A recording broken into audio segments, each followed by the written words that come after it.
Era un día común en Jerusalén. El sol castigaba las calles polvorientas, mientras Isaías caminaba en dirección al templo. Su corazón estaba pesado. El rey Uzías, que había gobernado por más de medio siglo, acababa de fallecer. Una era de prosperidad llegaba a su fin, dejando un vacío de liderazgo y un futuro incierto para Judá. Isaías entró en el templo buscando consuelo. Poco sabía él que estaba a punto de vivenciar algo que cambiaría no solo su vida, sino el rumbo de la historia. Mientras se arrodillaba para orar, lo extraordinario sucedió. De repente, el velo entre el mundo físico y el espiritual se rasgó. El techo del templo pareció abrirse, revelando una visión del propio trono celestial.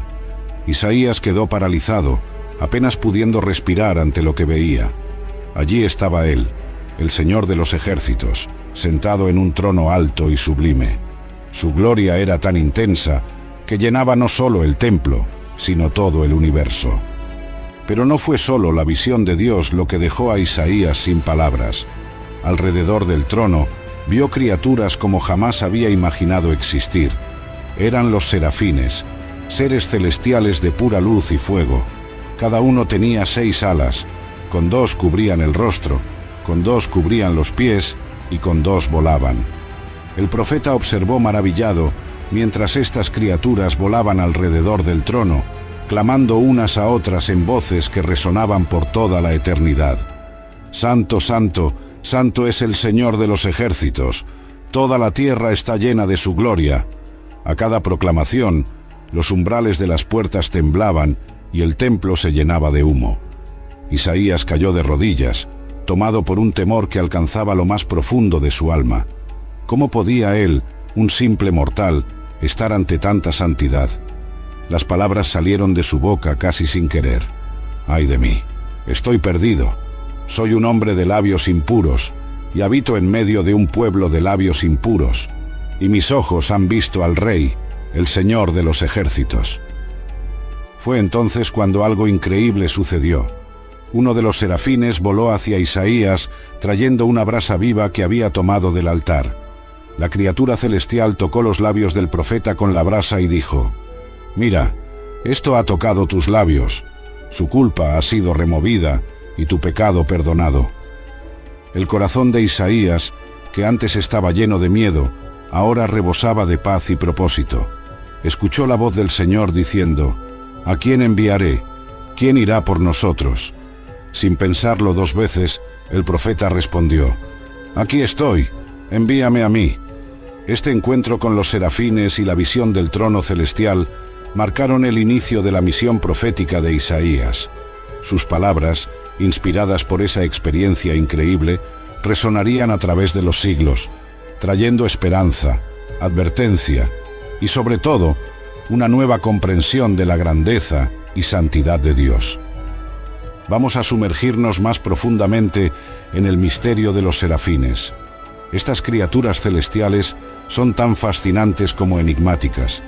El nombre serafín proviene de la palabra hebrea saraf, que significa quemar. Entonces, literalmente, los serafines son los ardientes o los que queman. Imagina seres hechos de puro fuego celestial, brillando con una luz tan intensa que ningún ojo humano podría soportar mirar directamente. Esa naturaleza ígnea de los serafines no es casualidad. Simboliza la pureza absoluta y la intensidad de la presencia divina. Así como el fuego purifica el metal, removiendo todas las impurezas, los serafines representan la santidad total de Dios, que consume todo lo que no es puro. Pero los serafines no son solo fuego destructivo, son fuego que ilumina, que calienta, que trae vida. Piénsalos como manifestaciones vivas del amor ardiente de Dios, un amor tan intenso y puro que se asemeja a llamas celestiales. La apariencia de los serafines es algo que desafía nuestra imaginación.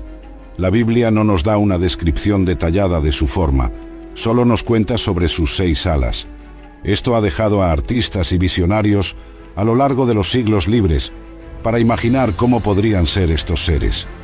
Algunos los han retratado como ángeles humanoides, envueltos en llamas.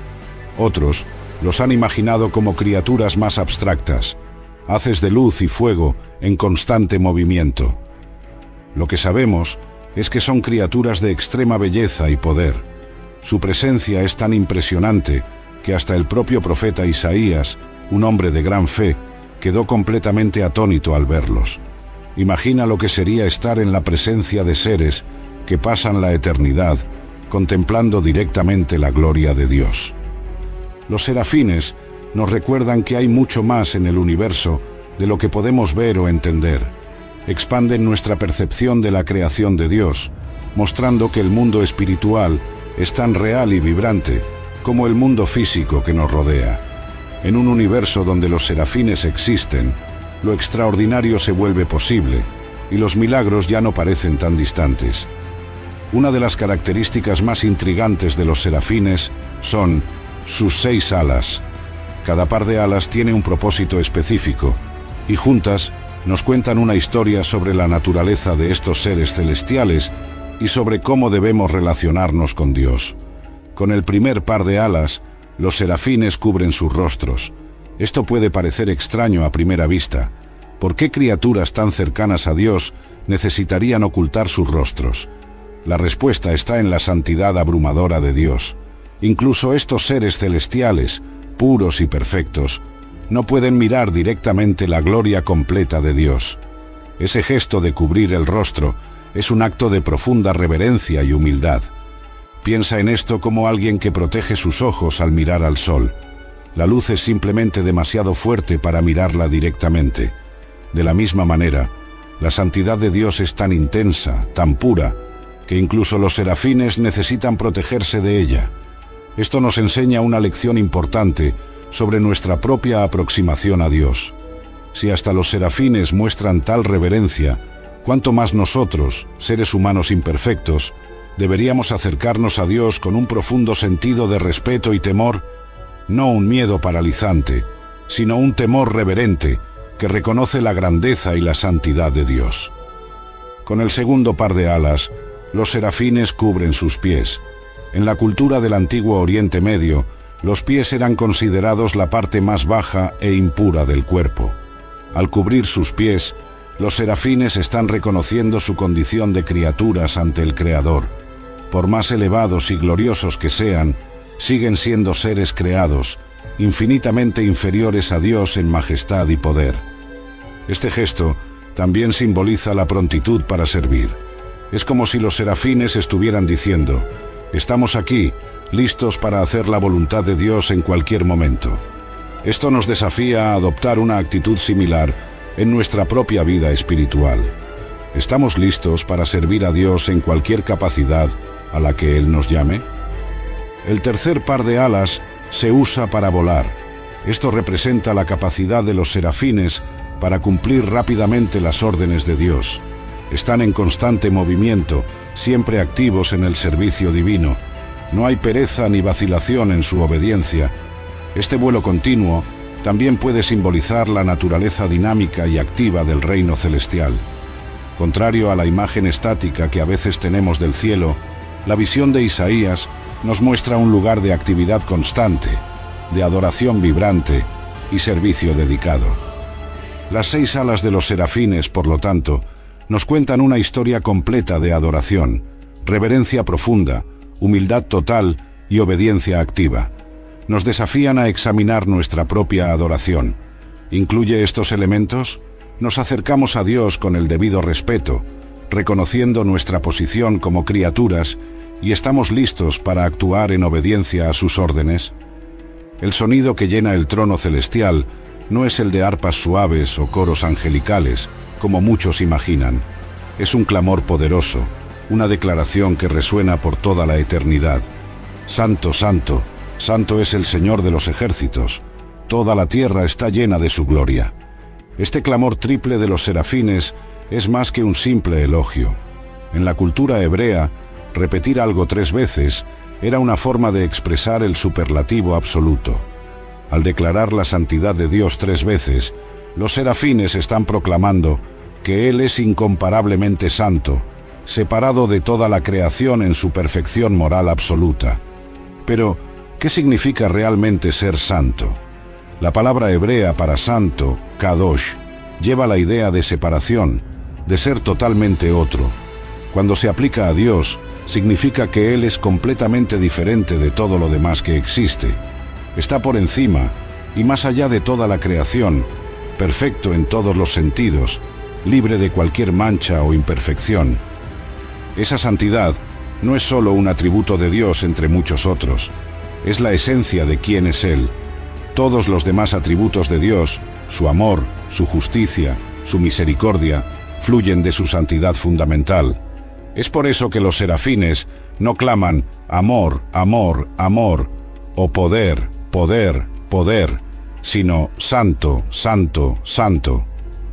El clamor de los serafines nos recuerda que la santidad de Dios no es una verdad abstracta o un concepto teológico árido. Es una realidad viva y palpitante que llena el universo. Nota que no dicen solo que Dios es santo, sino que toda la tierra está llena de su gloria. La santidad de Dios no está confinada al cielo, permea toda la creación.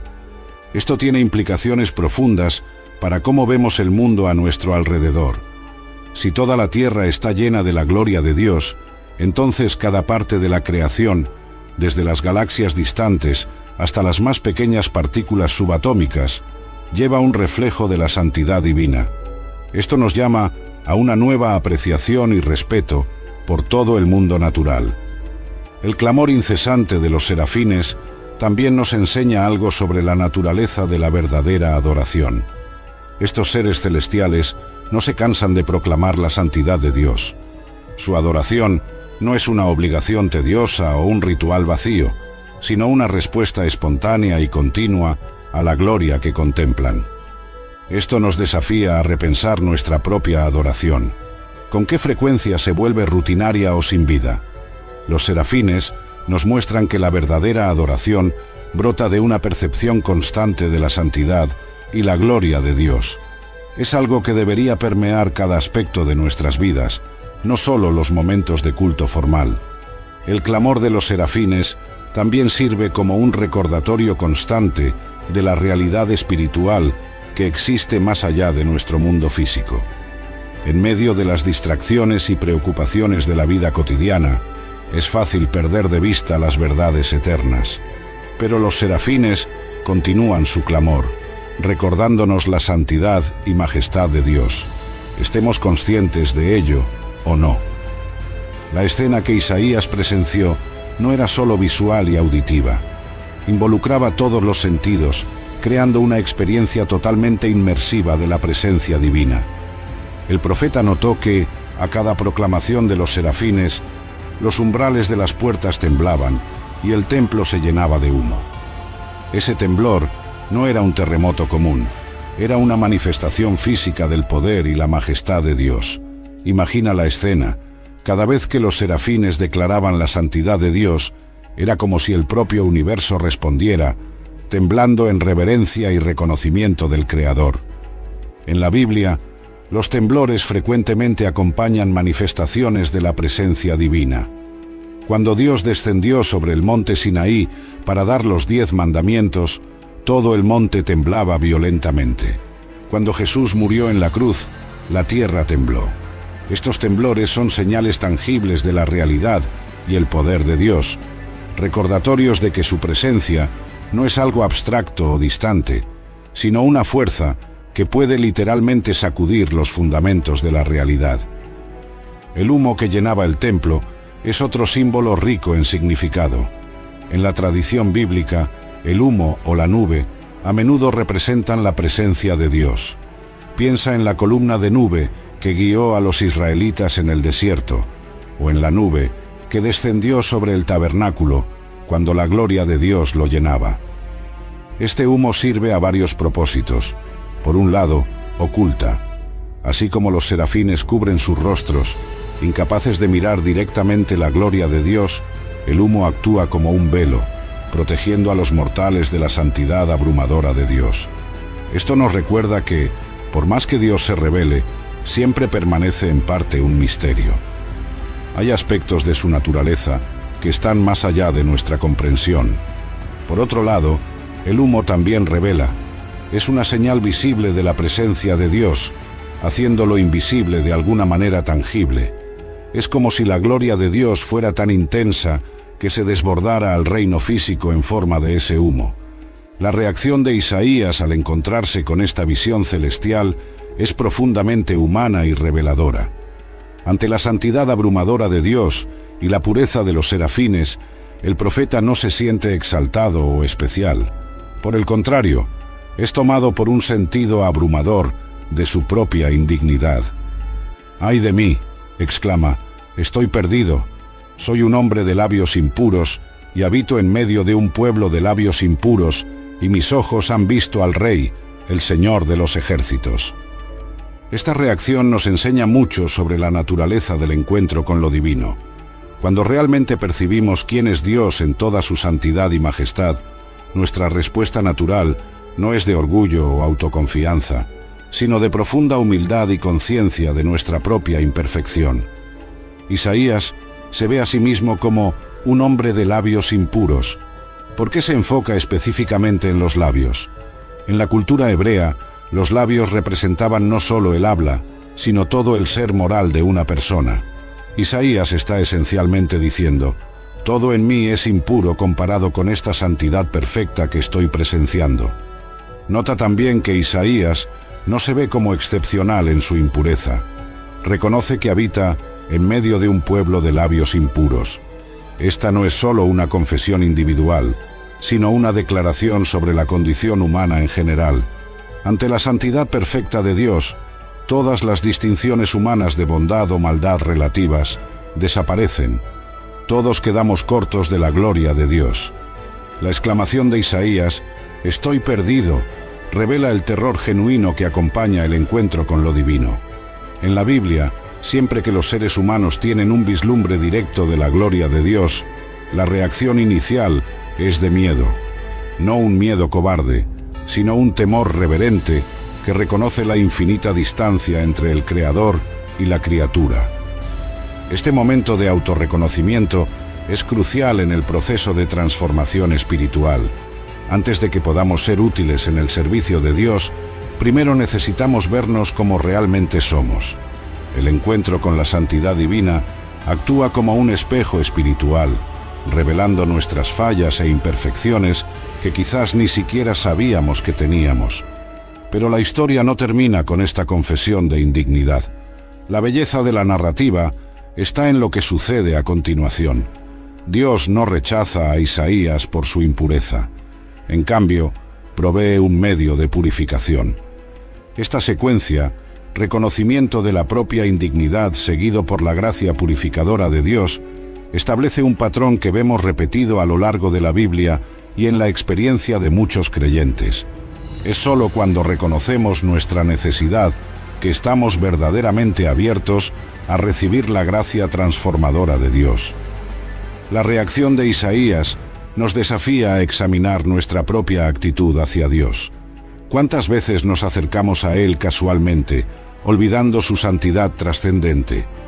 La experiencia de Isaías nos recuerda que el temor del Señor, no un miedo paralizante, sino una reverencia profunda, es el comienzo de la sabiduría.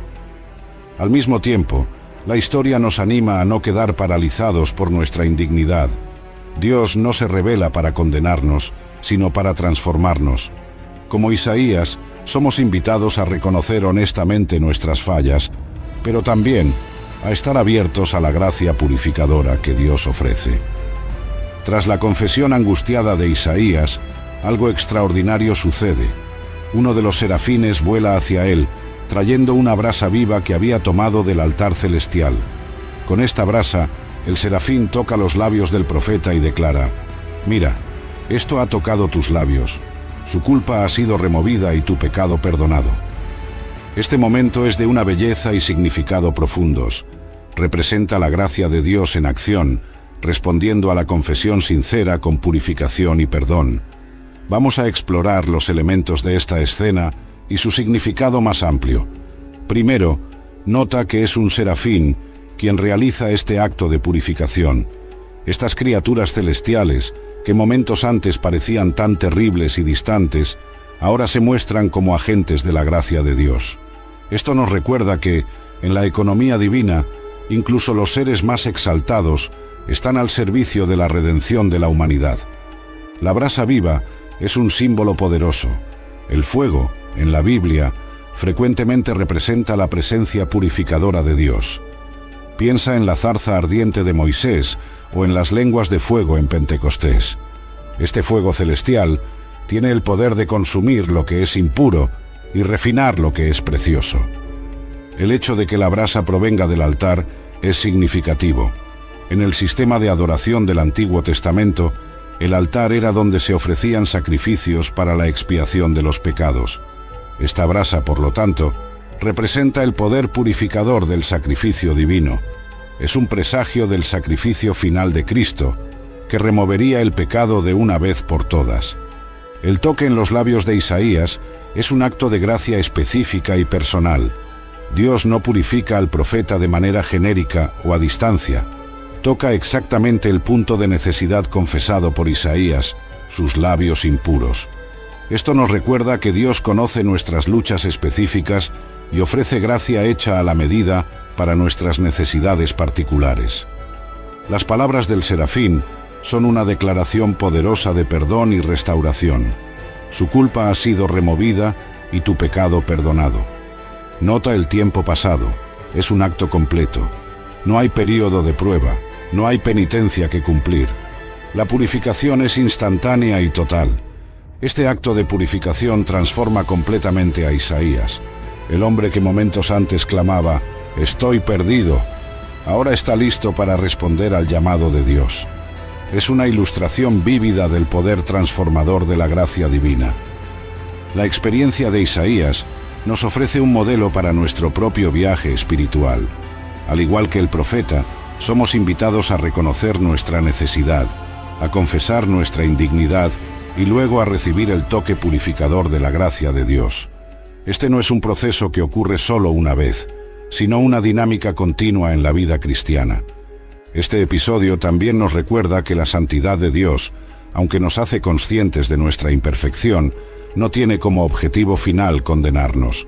Por el contrario, nos invita a una transformación profunda. La visión de la santidad divina nos muestra lo que necesitamos ser. La gracia divina nos capacita para convertirnos en eso. Por último, la purificación de Isaías nos enseña sobre la naturaleza del verdadero cambio espiritual. No viene primariamente a través de nuestros propios esfuerzos o determinación, sino a través de un encuentro transformador con Dios.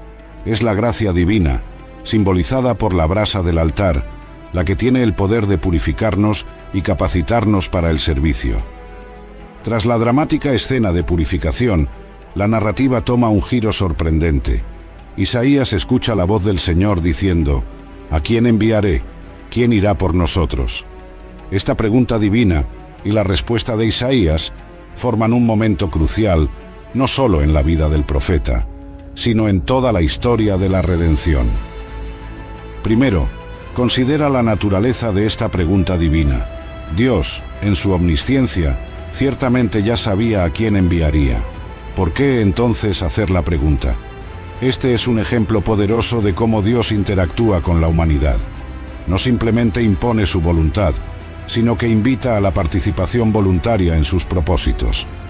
La pregunta de Dios también revela algo sobre la naturaleza de su misión en el mundo. Dios está buscando a alguien para enviar, un mensajero que llevará sus palabras al pueblo. Esto nos recuerda que Dios elige trabajar a través de agentes humanos para realizar sus propósitos en la tierra. Nota el uso del plural, ¿quién irá por nosotros? Esto puede ser visto como una referencia a la Trinidad o puede reflejar el lenguaje de la corte celestial, incluyendo a los serafines y otros seres angelicales. En cualquier caso, enfatiza la grandeza y majestad de Dios.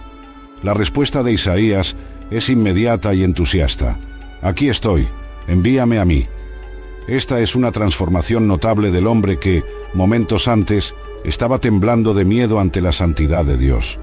Ahora, purificado por la gracia divina, Isaías está listo y ansioso para servir. La prontitud de Isaías Es un testimonio del poder transformador del encuentro con Dios. No vacila, no pide tiempo para pensar, no negocia los términos de su servicio. Su respuesta es un sí incondicional al llamado de Dios. Es importante notar que Isaías se ofrece antes incluso de saber cuál será su misión específica. No está respondiendo a una descripción detallada del trabajo, sino a un llamado general al servicio. Esto ilustra la naturaleza de la verdadera fe, una disposición a seguir a Dios incluso cuando el camino por delante no está claro. La respuesta de Isaías también refleja un cambio profundo en su autopercepción. El hombre que se veía como perdido e impuro, ahora se ve como alguien que puede ser útil en el servicio de Dios. Esta es la verdadera marca de la gracia transformadora. No solo remueve nuestra culpa, sino que nos capacita para una nueva vida de propósito y servicio. Este diálogo entre Dios e Isaías establece un patrón que vemos repetido a lo largo de la Biblia y en la experiencia de muchos creyentes. El llamado de Dios generalmente viene tras un profundo encuentro con su santidad y una experiencia de su gracia purificadora. La historia de Isaías nos desafía a examinar nuestra propia respuesta al llamado de Dios. ¿Estamos listos como Isaías para decir, aquí estoy, envíame a mí? ¿O somos más propensos a poner excusas, a vacilar, a negociar los términos de nuestro servicio? Este episodio también nos recuerda que Dios continúa llamando a personas para su servicio hoy. El llamado puede no venir de manera tan dramática como para Isaías, pero Dios aún está preguntando, ¿a quién enviaré? La cuestión es, ¿estamos escuchando? ¿Y cómo responderemos? La historia del llamado de Isaías nos enseña sobre la secuencia de la verdadera transformación espiritual. Primero viene el encuentro con la santidad de Dios, que nos lleva a la conciencia de nuestra necesidad. Luego viene la experiencia de la gracia purificadora. Y finalmente, como resultado, surge la disposición a servir. Esta no es solo la historia de Isaías, sino un patrón que podemos ver en nuestras propias vidas a medida que crecemos en la fe. Tras la respuesta entusiasta de Isaías al llamado divino, Dios revela la naturaleza específica de la misión del profeta. Y aquí, la narrativa toma un giro sorprendente y desafiante. La tarea de Isaías no será fácil, ni aparentemente gratificante a primera vista. Dios le dice a Isaías, «Ve y di a este pueblo, escuchad bien, pero no entendáis, ved bien, pero no percibáis. Endurece el corazón de este pueblo, haz pesados sus oídos y ciega sus ojos, que no vean con sus ojos, ni oigan con sus oídos, ni entiendan con su corazón, ni se conviertan y sean sanados». A primera vista, estas palabras parecen chocantes. ¿Por qué Dios enviaría a un profeta con un mensaje destinado a endurecer el corazón de las personas en vez de llevarlas al arrepentimiento? Para entender esto, necesitamos mirar más profundamente al contexto y significado de estas palabras. Primero, es importante entender que esta no es tanto una orden para Isaías de causar ceguera espiritual, sino una previsión profética del efecto que su mensaje tendrá en un pueblo que ya se ha endurecido contra Dios. En otras palabras, Dios está diciendo a Isaías que su predicación, en vez de llevar al arrepentimiento inmediato, inicialmente resultará en mayor resistencia. Este pasaje ilustra un principio espiritual profundo. El mismo mensaje que tiene el potencial de abrir los ojos y transformar corazones, también puede, cuando es rechazado, llevar a un mayor endurecimiento. Es como el sol, que derrite la cera pero endurece el barro. La diferencia no está en el mensaje, sino en la respuesta del oyente. La misión de Isaías también nos recuerda que el éxito en el servicio de Dios no siempre se mide en términos de resultados visibles o respuestas positivas inmediatas. Isaías es llamado a ser fiel en entregar el mensaje, independientemente de cómo será recibido. Esto es un desafío para nuestra mentalidad orientada a resultados, donde a menudo medimos el éxito por el número de conversiones o por la respuesta positiva del público. Además, este pasaje nos muestra que Dios a veces usa métodos que nos parecen contraintuitivos. El aparente fracaso de la predicación de Isaías en producir arrepentimiento inmediato Es en realidad parte del plan mayor de Dios para eventualmente traer a su pueblo de vuelta a Él. A veces, las personas necesitan experimentar las consecuencias de su rechazo a Dios antes de estar listas para volverse hacia Él. La respuesta de Isaías a esta misión desafiante es notable. No discute con Dios ni pide una tarea más fácil. En cambio, simplemente pregunta: ¿hasta cuándo, Señor? Esto revela tanto la aceptación de Isaías de su difícil misión como su esperanza de que el endurecimiento del pueblo no será permanente. La respuesta de Dios a la pregunta de Isaías es igualmente significativa. Habla de un tiempo de juicio, pero también de esperanza. Incluso si la nación es reducida a un tocón, de ese remanente brotará nueva vida. Esta es una promesa de restauración futura, incluso en medio del juicio. Los serafines, como vimos en la visión de Isaías, ocupan un lugar único y elevado en el orden celestial. Pero, ¿cómo encajan en el cuadro mayor de la jerarquía angelical? Esta es una cuestión que ha intrigado a teólogos, místicos y artistas a lo largo de los siglos. En la tradición judeocristiana, los ángeles generalmente se organizan en una estructura jerárquica. Una de las clasificaciones más influyentes fue propuesta por Pseudo Dionisio, el Areopagita, un teólogo cristiano del siglo V o VI. En su obra, La jerarquía celestial, divide a los seres celestiales en 3 órdenes, cada una conteniendo 3 coros angelicales. En la cima de esta jerarquía están los serafines, seguidos por los querubines y tronos. Estos forman la primera y más elevada orden de seres celestiales. Según esta visión, los serafines están más cerca de Dios, constantemente absorbiendo y reflejando su amor y luz divinos.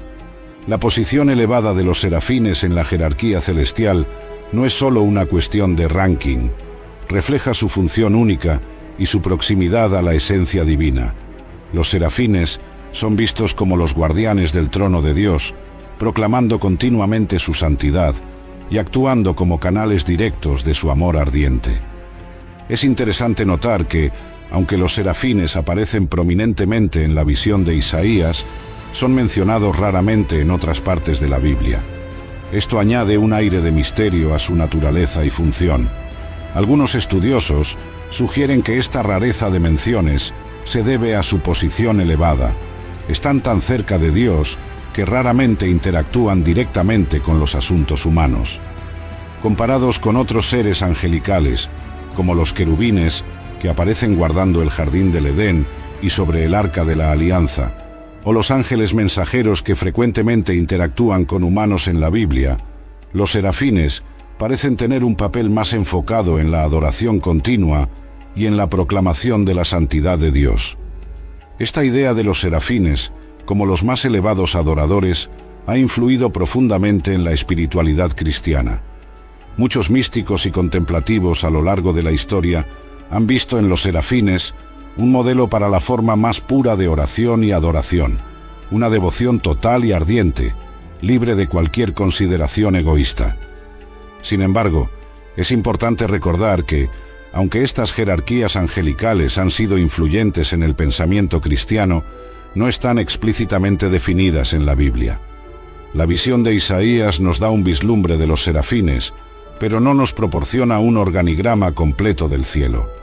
Lo que podemos afirmar con certeza, basados en la visión de Isaías, es que los serafines ocupan una posición de gran proximidad a Dios, proclamando continuamente su santidad.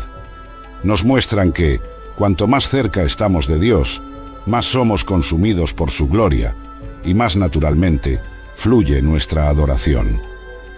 La posición elevada de los serafines también nos recuerda la vastedad y complejidad del reino espiritual. Hay mucho más en la creación de Dios de lo que vemos con nuestros ojos físicos. La existencia de estos seres celestiales expande nuestra comprensión del cosmos y nos recuerda nuestra propia posición como criaturas en un universo mucho más grande y maravilloso de lo que a menudo imaginamos. Al mismo tiempo, la visión de los serafines nos ofrece una paradoja intrigante. Por un lado, están en la cima de la jerarquía celestial, los más cercanos a Dios. Por otro lado, se muestran como los más humildes, cubriendo sus rostros y pies en la presencia divina. Esto nos enseña que, en el reino de Dios, la verdadera grandeza se encuentra en la humildad y en el servicio. Esta perspectiva de los serafines en la jerarquía celestial nos invita a ampliar nuestra visión de la realidad y a profundizar nuestra adoración.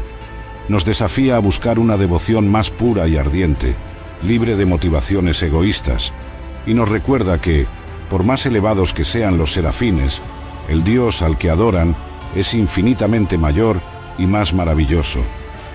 La visión impactante de los serafines descrita por Isaías no quedó confinada a las páginas de la Biblia.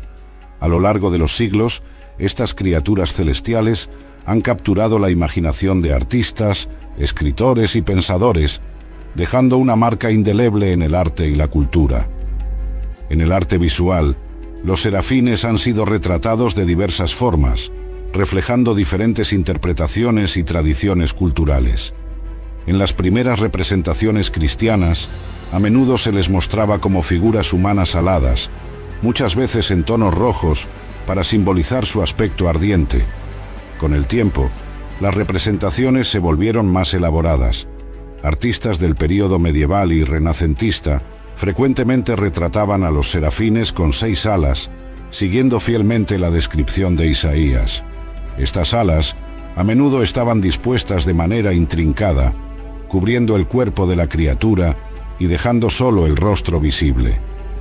Un ejemplo famoso es el fresco de Giotto en la Basílica de San Francisco en Asís, Italia. En esa obra, los serafines son retratados como figuras rojas con 6 alas, volando alrededor del trono de Dios. La intensidad de sus colores y la complejidad de sus formas capturan algo de la majestad y el misterio de estas criaturas celestiales. En la literatura, los serafines han aparecido en obras que van desde tratados teológicos hasta la ficción moderna. Dante Alighieri, en su obra maestra, La Divina Comedia, coloca a los serafines en el círculo más interno del paraíso, más cercanos a Dios. Los describe como círculos de fuego, girando continuamente alrededor del punto de luz que representa la presencia divina. Poetas como John Milton también se inspiraron en los serafines.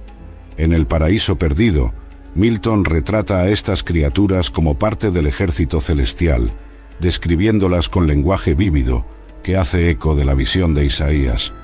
En la música, los serafines han inspirado a compositores a lo largo de los siglos. El himno Santo, Santo, Santo, basado en el clamor de los serafines en Isaías 6, es uno de los himnos más conocidos y amados de la tradición cristiana. Compositores de música clásica, como Johann Sebastian Bach, también han incorporado referencias a los serafines en sus obras sacras. En la cultura popular moderna, los serafines continúan ejerciendo fascinación. Aparecen en novelas, películas e incluso en videojuegos, a menudo retratados como seres de gran poder y belleza. Aunque estas representaciones no siempre son fieles a la descripción bíblica, atestiguan el poder duradero de la imagen de los serafines para capturar la imaginación. Es interesante notar cómo las representaciones de los serafines en el arte y la cultura a menudo reflejan las preocupaciones y valores de sus épocas. Por ejemplo, en periodos de gran fervor religioso, los serafines eran frecuentemente retratados con una intensidad casi aterradora, enfatizando la santidad y el poder de Dios. En épocas más recientes, las representaciones tienden a enfocarse más en la belleza y en el aspecto etéreo de estas criaturas. La presencia continua de los serafines en el arte y la cultura sirve como un recordatorio de la realidad espiritual en un mundo cada vez más secular. Nos invitan a mirar más allá de lo material y mundano, a contemplar lo trascendente y lo divino. Al mismo tiempo, la diversidad de representaciones de los serafines nos recuerda la limitación de nuestra comprensión. Ninguna imagen o descripción puede capturar plenamente la realidad de estas criaturas celestiales. Cada representación es, en el mejor de los casos, una aproximación, un esfuerzo humano por dar forma a lo inefable. Las diversas interpretaciones artísticas y culturales de los serafines también nos invitan a una reflexión más profunda sobre el significado de estas criaturas. ¿Qué nos dicen sobre nuestra comprensión de Dios? ¿Cómo moldean nuestra visión del mundo espiritual? ¿Qué lecciones podemos aprender de su adoración incesante y de su proximidad con lo divino? La presencia duradera de los serafines en el arte y la cultura es un testimonio del poder de la visión de Isaías. Milenios después de que el profeta registrara su experiencia, estas criaturas celestiales continúan fascinándonos, inspirándonos y desafiándonos a mirar más allá de lo ordinario hacia lo extraordinario, más allá de lo terrenal hacia lo celestial. La visión de los serafines en Isaías 6 nos ofrece profundos insights sobre la naturaleza de la verdadera adoración. Observando a estas criaturas celestiales, podemos aprender valiosas lecciones sobre cómo acercarnos a Dios y cómo expresar nuestra devoción a Él. Primero, notamos que la adoración de los serafines es continua. No dejan de clamar «Santo, Santo, Santo». Esto sugiere que la verdadera adoración no es algo que hacemos solo en momentos designados o cuando nos sentimos particularmente espirituales. En cambio, debe ser el estado constante de nuestros corazones, una actitud de reverencia y alabanza que permea cada aspecto de nuestras vidas. La adoración de los serafines también está enfocada íntegramente en Dios. No están preocupados consigo mismos o con sus propias necesidades. Su clamor es todo sobre la santidad y la gloria de Dios. Esto nos desafía a examinar nuestra propia adoración. ¿Cuántas veces se centra en nosotros mismos, en nuestros sentimientos, nuestras experiencias, nuestras necesidades? Los serafines nos recuerdan que la verdadera adoración coloca a Dios en el centro.